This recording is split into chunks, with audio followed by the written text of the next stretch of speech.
Merci infiniment. Bonjour à toutes et à tous. Merci de votre présence. La question qui nous est posée est évidemment une question d'actualité, puisque le nouveau projet de socle commun est paru il y a maintenant quelques mois et que la consultation sur le socle commun est maintenant terminée et que nous en attendons les résultats précis.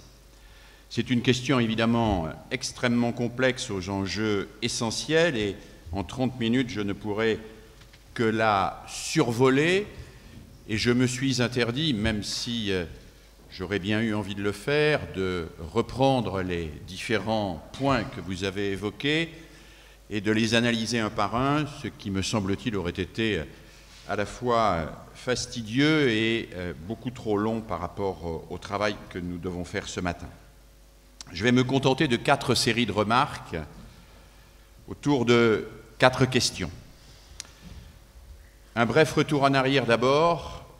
Pourquoi le socle? Et j'évoquerai l'émergence de ce concept en montrant qu'il est lié à l'écart grandissant, malheureusement, entre la démocratisation de l'accès à l'école et la démocratisation de la réussite dans l'école. Dans une deuxième série de remarques, comment le socle? Je m'interrogerai sur l'écart qui me paraît important entre la demande sociale sur l'école et l'exigence anthropologique pour l'école. Dans une troisième série de remarques que j'ai intitulée « Le socle du socle », j'essaierai de m'interroger sur la tension entre ce que l'on appelle traditionnellement les fondamentaux, au pluriel, et ce que je considère pour ma part comme le fondamental, au singulier. Et enfin, dans une quatrième partie, j'évoquerai les rapports entre le socle et le projet politique pour répondre précisément à la question qui nous a été posée ou tenter de le faire. Première série de remarques, c'est un bref retour en arrière. Antoine Prot l'a pointé il y a déjà près de 20 ans, la démocratisation de l'accès à l'institution scolaire et particulièrement au collège a été faite à marche forcée depuis 1933.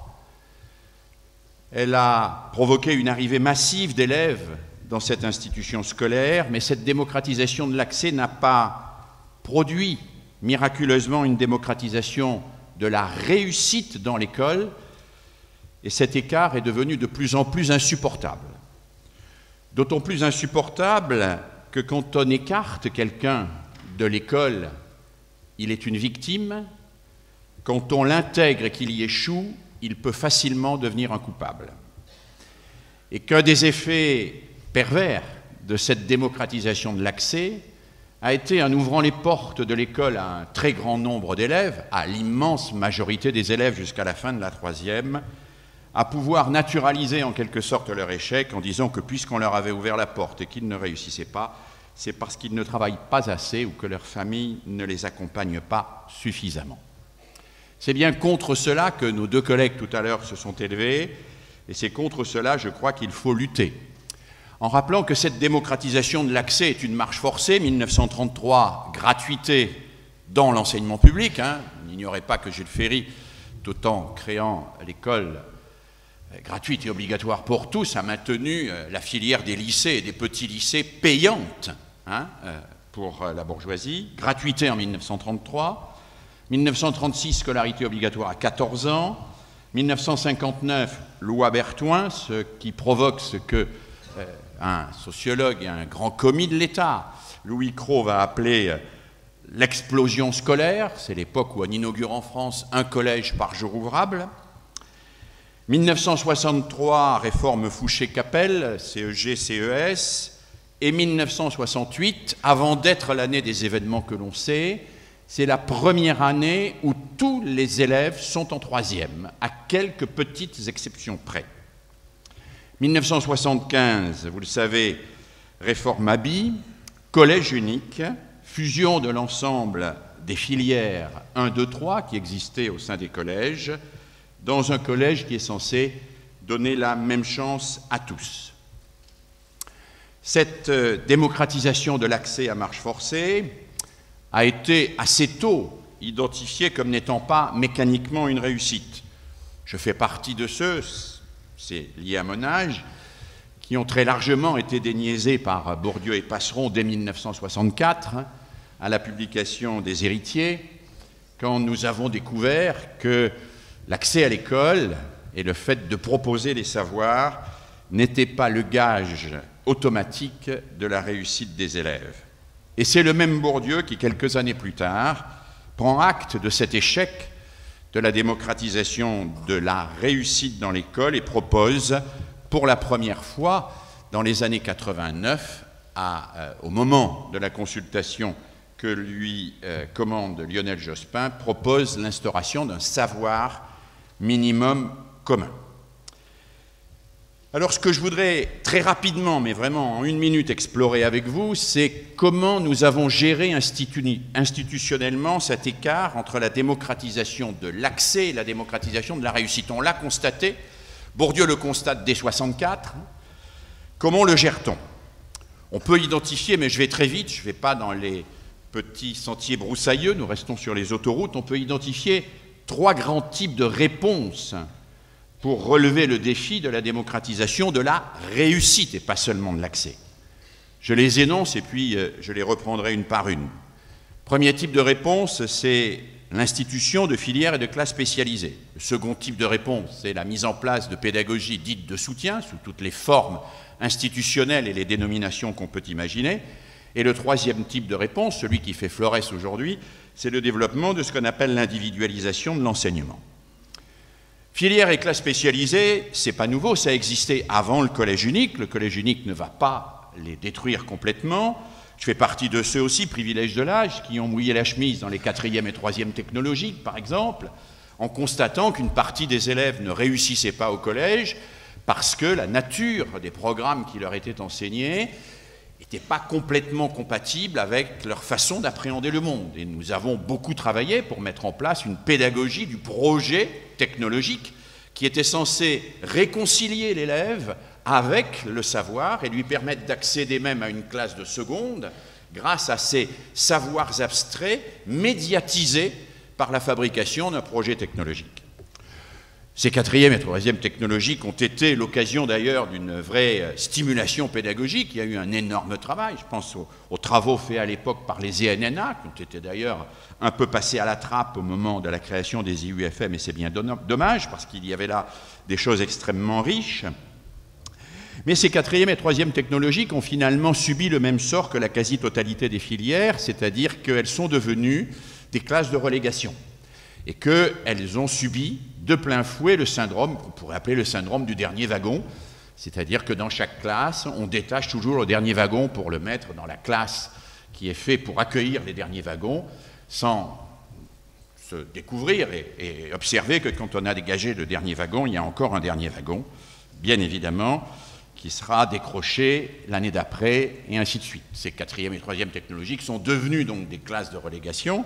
Elles ont subsisté, elles ont été ensuite supprimées, vous le savez, par Jacques Lang, puis leur officialisation a été effectuée, la disparition a été officialisée par François Bayrou en 1993, mais au fond, on reste toujours avec une sorte de sensibilité plutôt positive pour cette idée que quand des élèves ne sont pas capables de réussir dans le collège unique et dans l'école qui accueille tout le monde, il faut leur offrir une pédagogie spécifique.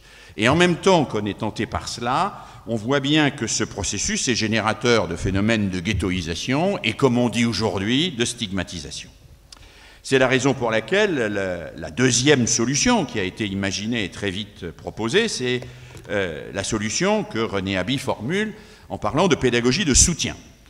Moi, j'ai été un farouche partisan de la pédagogie de soutien, d'autant plus qu'elle était introduite parallèlement à ce que René Haby appelait l'approfondissement, mais force est de constater que la pédagogie de soutien n'a pas fonctionné, d'abord parce qu'elle a été très largement utilisée en classe complète par des enseignants qui voulaient absolument terminer le programme, ensuite parce que même en petit groupe, elle s'est avérée insuffisante, 1 heure par semaine en français, mathématiques et anglais ne permettait pas de rattraper le retard pour les élèves en difficulté, et enfin parce que la pédagogie de soutien confond fâcheusement le quantitatif et le qualitatif, et propose à des élèves que les méthodes traditionnelles ont plutôt fâché d'en prendre une cuillerée supplémentaire en espérant que cela va les faire digérer.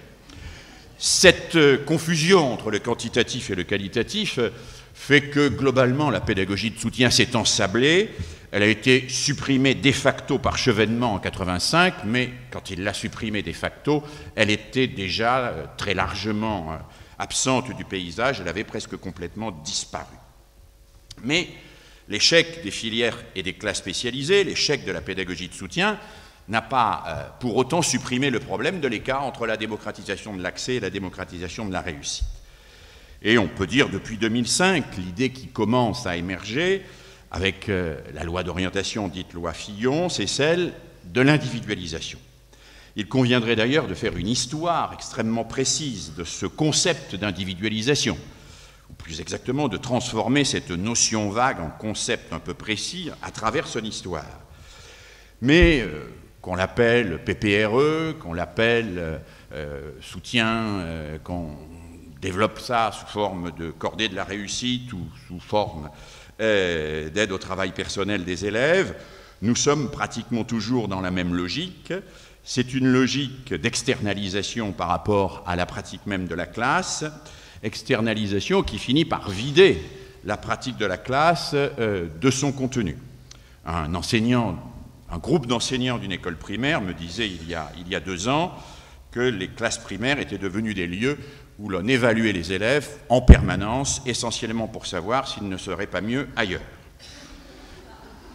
Dans une enquête qui a été réalisée dans le cadre du laboratoire auquel je participe à Lyon 2, sur les innovations au sein des collèges, on découvre assez facilement que 72% des innovations analysées relèvent aujourd'hui de l'externalisation.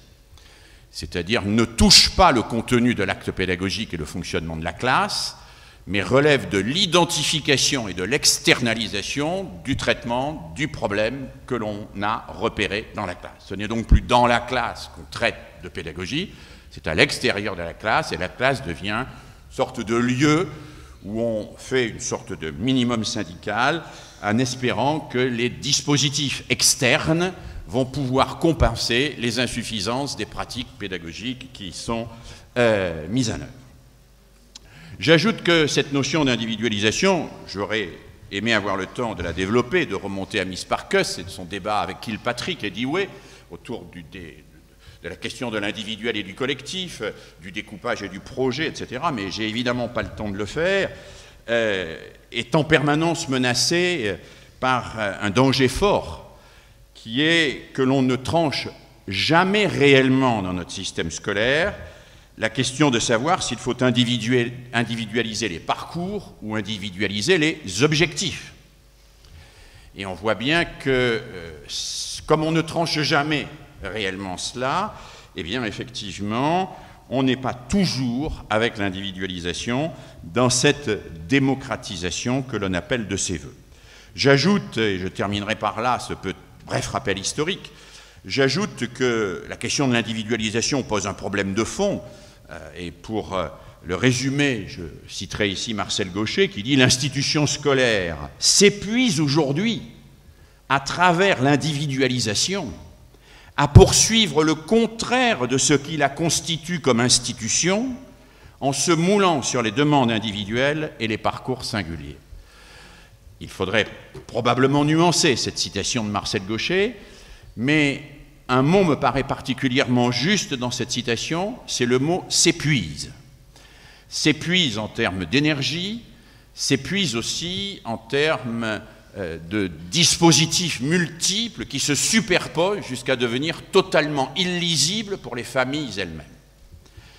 Alors, l'échec de ces 3 formules, les filières, le soutien, l'individualisation, ont amené les hommes politiques progressivement à affirmer que ce qui pourrait peut-être permettre de combler l'écart entre la démocratisation de l'accès et la démocratisation de la réussite, c'est l'existence d'un socle commun de compétences, de connaissances et aujourd'hui de culture. Pourquoi le socle commun pourrait-il permettre de combler cet écart? Eh bien, on le voit dans les écrits, et Claude Delièvre l'a rappelé, qui concernent le socle commun et qui existent dès Valéry Giscard d'Estaing et qui se poursuivent jusqu'à aujourd'hui. Le socle commun est proposé comme un moyen de donner un contenu opérationnel au projet démocratique de l'école fondamentale, et pour reprendre la fameuse formule d'Octave Gréard, à identifier précisément ce que nul n'a le droit d'ignorer. C'était la belle formule d'Octave Gréard, ce qu'aucun citoyen n'a le droit d'ignorer, c'est ce que l'école doit enseigner. L'identifier, évidemment, c'est déjà se donner un outil qui permettra, on l'espère, de piloter le système pour pouvoir permettre d'éviter cet écart entre la démocratisation de l'accès et la démocratisation de la réussite. Le socle commun apparaît aussi très vite comme un moyen de donner une lisibilité aux exigences de l'institution, mais aussi aux exigences sociales à l'égard de l'école. Dans un contexte où la société exige tout de son école, il est plutôt bien que l'on stabilise ce qui relève de l'exigible et que ce qui relève de l'exigible soit l'objet d'un accord à la fois politique et sociétal. Et puis, enfin, ce socle commun est pointé comme étant un outil de pilotage de l'action pédagogique permettant d'identifier les lacunes d'un certain nombre d'élèves et de proposer éventuellement, je n'ai pas le temps de revenir sur ce thème, mais ce mot, mais il mériterait aussi d'être très largement commenté, ce qu'on appelle une remédiation. C'est ainsi qu'émerge le premier socle commun, celui de 2005. Mais très vite, on voit bien les limites du socle commun de 2005 et les questions qu'il pose. La première question qu'il pose, elle est institutionnelle, elle est la compatibilité d'un socle commun pour l'école fondamentale dans un système scolaire français où la coupure entre l'école et le collège est une coupure quasiment ontologique.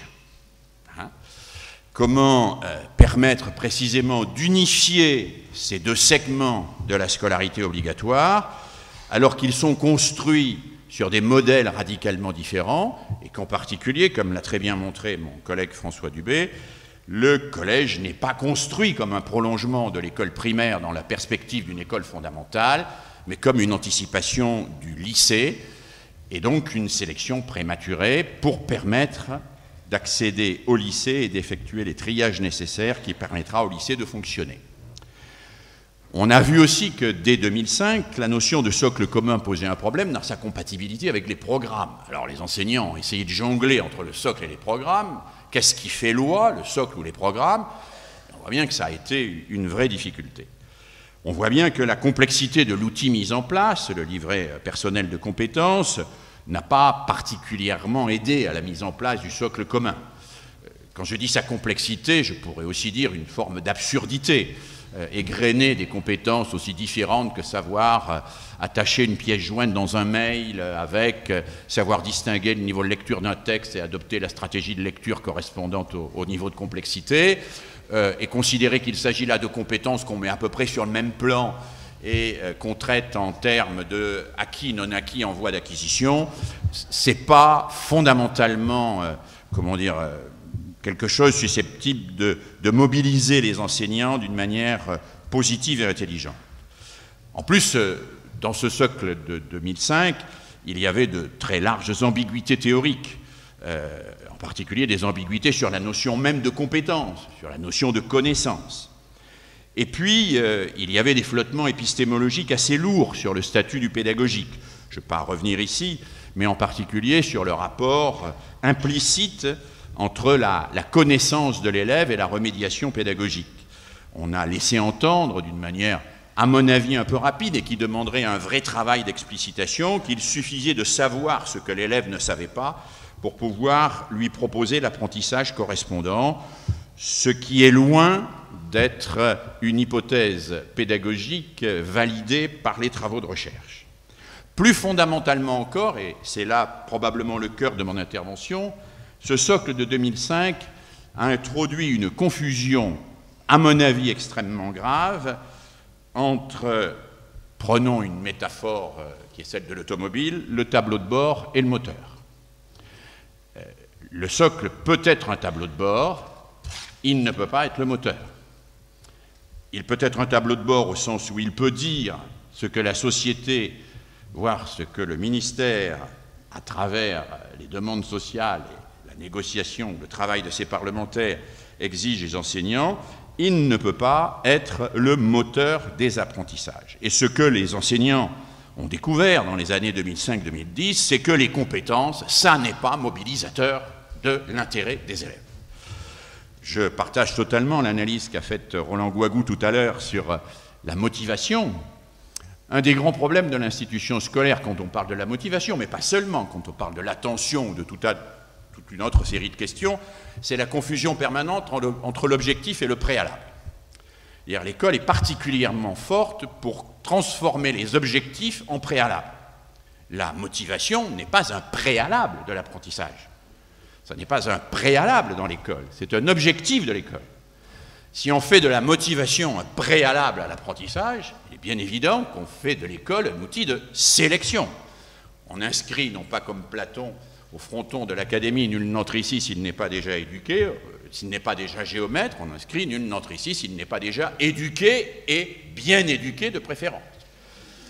Et on va faire la même chose pour l'attention. Nul n'entre ici s'il n'est pas déjà attentif, nul n'entre ici s'il ne sait pas déjà communiquer sereinement et sans violence avec son voisin, et ainsi de suite. Alors, si on met tout ça au fronton de l'école, il est bien évidemment qu'il y aura plus grand monde dans l'école et que ceux qui seront dans l'école seront bien entre eux. Mais on voit bien qu'il y a eu là, autour de la motivation, une impasse qui a été faite. Les enseignants, et je me suis intéressé aux réponses sur Internet des enseignants consultés sur le socle, disent très bien. Le socle m'a aidé à structurer mes cours, à construire ma progression, mais en aucun cas à imaginer des activités susceptibles de mobiliser les élèves.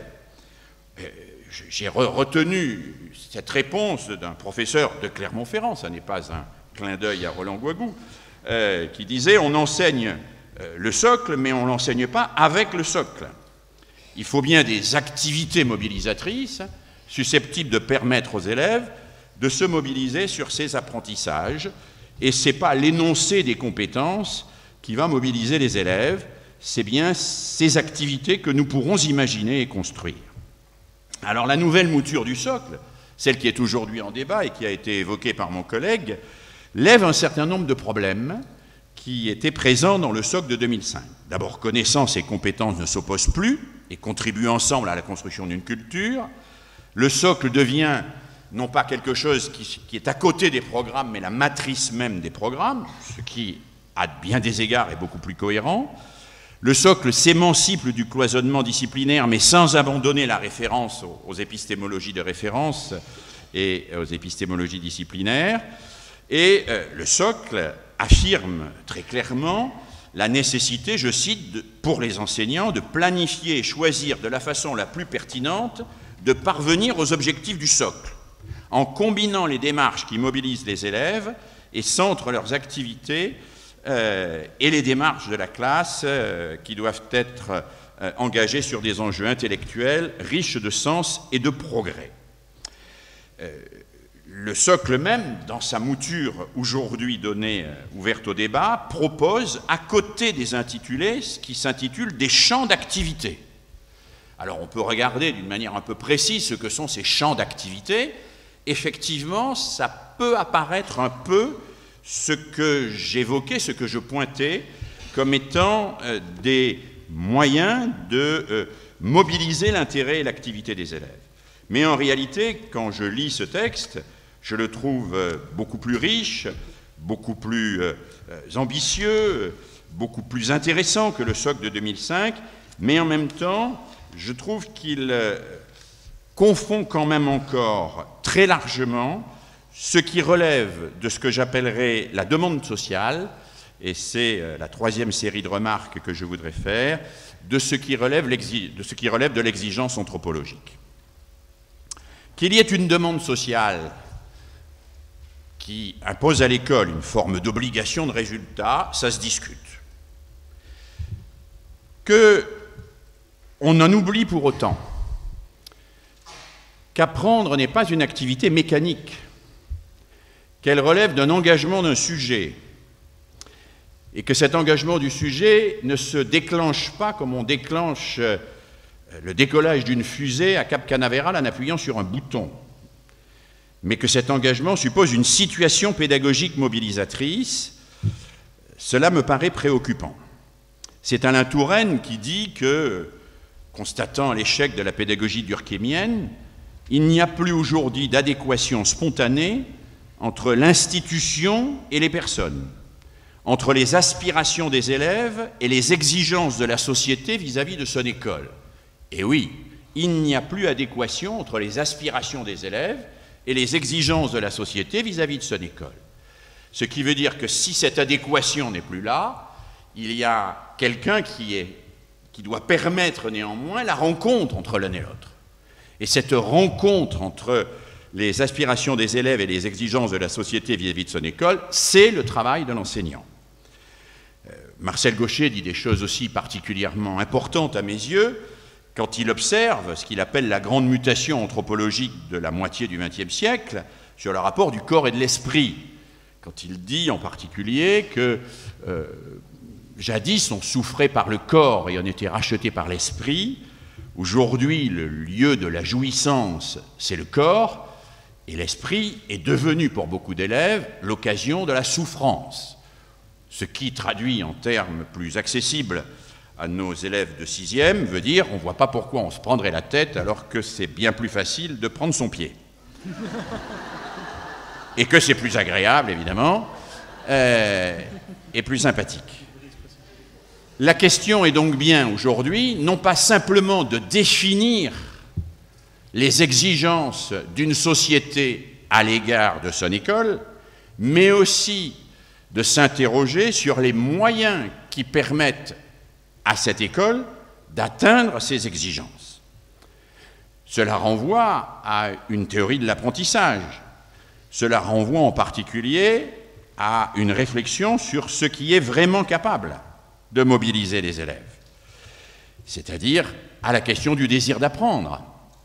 Et je fais l'hypothèse, mais je ne fais que l'ébaucher avec vous, que ce qui est capable de mobiliser le désir d'apprendre, c'est la rencontre de l'œuvre. C'est la rencontre de l'œuvre et la double rencontre de l'œuvre. La rencontre de l'œuvre que l'on étudie et la rencontre de l'œuvre que l'on fait. Je plaide souvent pour une pédagogie du chef-d'œuvre, c'est-à-dire pour une pédagogie qui permette à l'élève de rencontrer des grands textes, des grandes œuvres scientifiques, des grandes œuvres littéraires, artistiques, à travers lesquelles il peut penser le monde et se penser, à travers lesquelles il peut relier son intimité aux grandes questions anthropologiques. Et je crois qu'il faut compléter ces rencontres avec une pédagogie du chef-d'œuvre mise en œuvre, cette pédagogie du chef-d'œuvre qui permet à l'élève non pas de faire se succéder des exercices insignifiants, mais de se coltiner de véritables défis qui lui permettent de progresser et d'être fier de ce qu'il a fait, d'être fier de ce qu'il a réussi et de se construire ainsi comme un véritable sujet. Une pédagogie du chef-d'œuvre, c'est une pédagogie qui assume très clairement son inscription dans l'histoire, qui assume très clairement que la rencontre avec les chefs-d'œuvre construits tout au long de l'histoire de l'humanité est quelque chose d'indispensable pour chacun de nos élèves, mais qui affirme aussi que cette rencontre doit donner lieu, permettre à chaque élève de créer, d'organiser, de mettre en place un chef-d'œuvre à travers des créations qui pourraient peut-être remplacer les formes traditionnelles de l'évaluation telles qu'elles restent en vigueur en France. Je lis partout que le socle représente un progrès inimaginable parce qu'il n'y a pas compensation entre les différents domaines. Heureusement qu'il n'y a pas compensation entre les différents domaines. Il faudrait que ceux-là même qui disent cela aillent jusqu'au bout et disent comment se fait-il qu'en France, par exemple, il y a un examen, le baccalauréat pour ne pas le nommer, où un 13 en physique peut rattraper un 7 en français et vice-versa. Y a-t-il une personne qui, avec un peu de bon sens, peut défendre un point de vue pareil? Personne ne peut défendre un point de vue pareil. Personne. La seule vision cohérente que l'on pourrait avoir de l'évaluation, c'est bien celle qui consiste, et que Célestin Freinet avait par exemple promu à travers sa théorie des brevets, qui consiste à faire ses preuves sur un certain nombre d'enjeux dont la combinaison constitue la validation d'un niveau possible. Et cela me semble évidemment tout à fait central dans l'évolution, et je m'arrête dans une minute, dans l'évolution du système scolaire. Alors oui, il faudra probablement, et j'en viens à une quatrième série de remarques, il faudra probablement un socle. Il faudra que ce socle soit un tableau de bord qui soit lisible, clair, avec des exigences partagées et partageables, partageables et partagées, mais pas pour autant écarter tout le travail qui doit se faire avec les élèves pour les mobiliser sur des tâches et pour leur permettre de s'y engager et d'y trouver du plaisir, de la jouissance, de la jubilation, comme cela a été évoqué tout à l'heure. Alors repenser les contenus, c'est donc à la fois identifier les compétences, mais les compétences, on les observe à travers des tâches. Quelle est la nature de ces tâches? Il y a, je crois, aujourd'hui, dans le socle qui nous est présenté, un déficit dans ce domaine, et je crains que l'on en revienne finalement à enseigner le socle par le socle, c'est-à-dire à enseigner le socle sans prendre la peine de se demander ce qui peut mobiliser comme tâche pour permettre d'accéder aux compétences du socle. Alors, quatrième série de remarques, quel est le projet politique qui peut être à l'origine du socle et qui peut être porteur du socle? Quand Olivier Reboul, regretté philosophe de l'éducation tout à fait exceptionnel, se demandait qu'est-ce qui vaut la peine d'être enseigné, il répondait « ce qui libère et ce qui unit ». Ce qui libère du narcissisme initial, de l'égocentrisme enfantin, du fantasme de la toute-puissance, ce qui libère des préjugés, ce qui libère des certitudes claniques, ce qui libère de la suffisance, ce qui donne du pouvoir sur soi. Et ce qui unit, parce que cela désintrigue progressivement le savoir et le croire, permet d'accéder à l'exigence de vérité, permet de partager des questions et relie ce que chacun a de plus intime à ce que chacun a de plus universel. Je souhaiterais pour ma part que le socle, qui est aujourd'hui une sorte d'objet intermédiaire, soit plus arrimé en amont à un véritable projet politique sur ce qui libère et ce qui unit, et soit prolongé en aval par des propositions pédagogiques plus nettes sur la nature des activités qui sont susceptibles de réellement mobiliser aujourd'hui les élèves. Je conclus très vite en ayant le sentiment d'avoir été tout à fait superficiel, mais le temps nous impose un exercice draconien.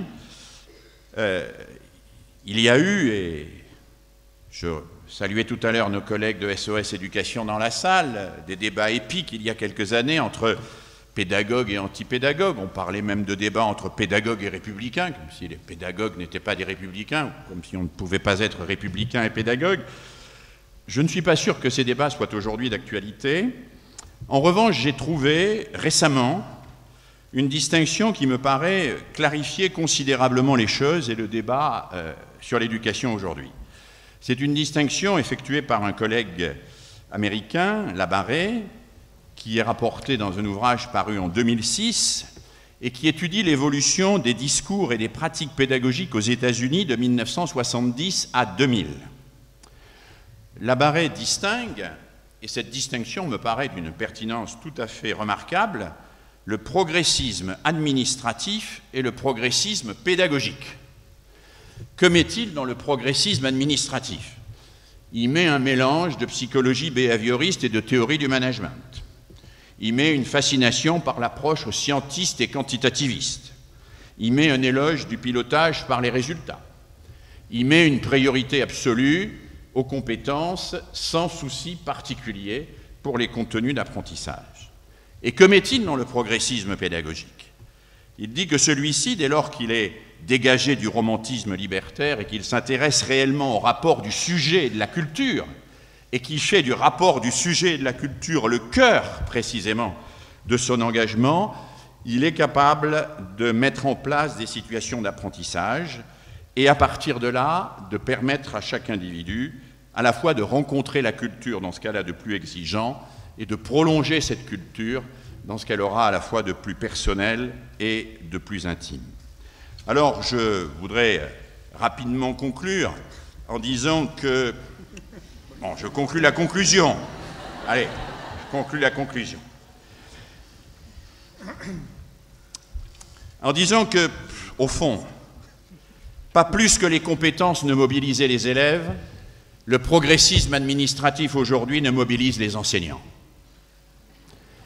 Je pense même qu'ils en ont un peu assez d'être gérés par des tableaux Excel et d'être assujettis en permanence à une obligation de résultat qui n'a pas grand sens dans leur métier. Or, je crois qu'il faut aujourd'hui mobiliser les enseignants parce que je crois que l'institution scolaire vit une phase de dépression, à la fois au sens météorologique et au sens psychologique. Alors, en tant qu'universitaire et enseignant-chercheur, attaché à la rigueur scientifique, je suis évidemment très soucieux de précision, de justesse, je suis soucieux d'une quête de la vérité, mais si faire la vérité est nécessaire, permettez, mesdames et messieurs, à quelqu'un qui est à 13 jours exactement de sa retraite universitaire, d'affirmer que donner de l'espoir, communiquer de l'enthousiasme, susciter la passion d'enseigner et le désir d'apprendre, ça n'est pas pour autant méprisable. Merci de votre attention.